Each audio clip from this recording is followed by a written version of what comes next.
Hey there, it's Dr. Chelsea here. Thank you for being here.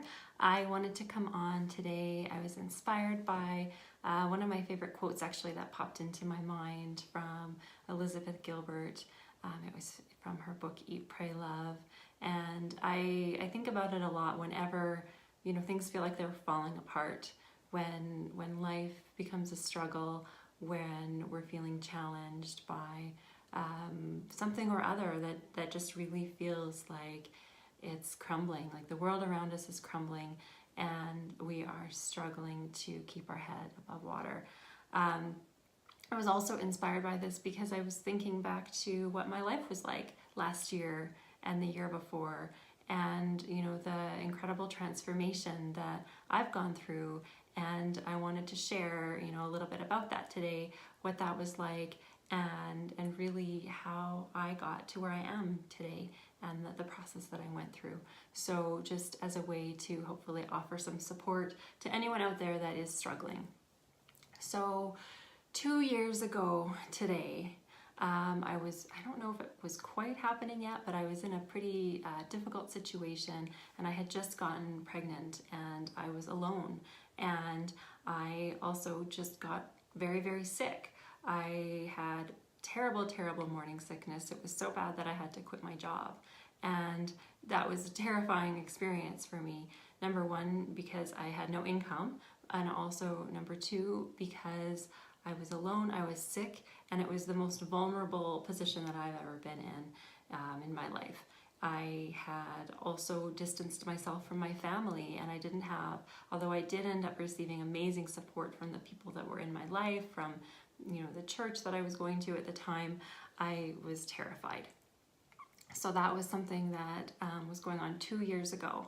And then a year ago from there, I was doing a lot better. The things that ended up coming into my life were such huge blessings. Everything that I worked for and everything that I ended up really reaching out for, praying for, and creating was starting to culminate. So I had been living in a tiny little apartment that was incredibly uncomfortable. It was in community housing. I had been eating from the food bank.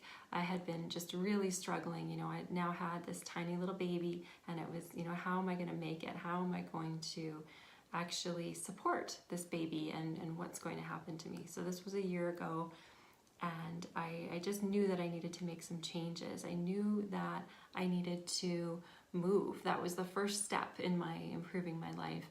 And at that time, I didn't have the money to put a deposit on a newer home.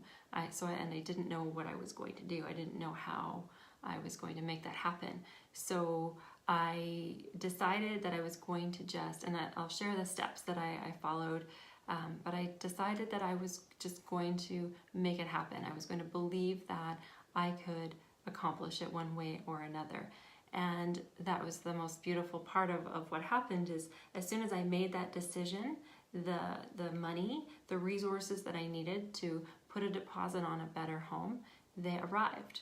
So, I think part of it is just believing in yourself, believing that there is a higher power out there that is, here to support you, and taking these steps. So I wanted to share just overall, the steps that I've taken when my life has been in, a very different state than it is now, and how I got to where I am today, where I am running my own business, and we're living in this new home that I had prayed for, and it's happening. I've been here for a year now, and things are getting better and better every month, as we're just holding true to this vision of what I want to create in my life.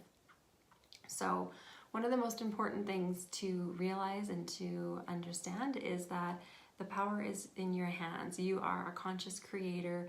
You have the ability with your thoughts to envision a better future, to get very, very clear on what you want, and to get very, very clear on what's not working right now.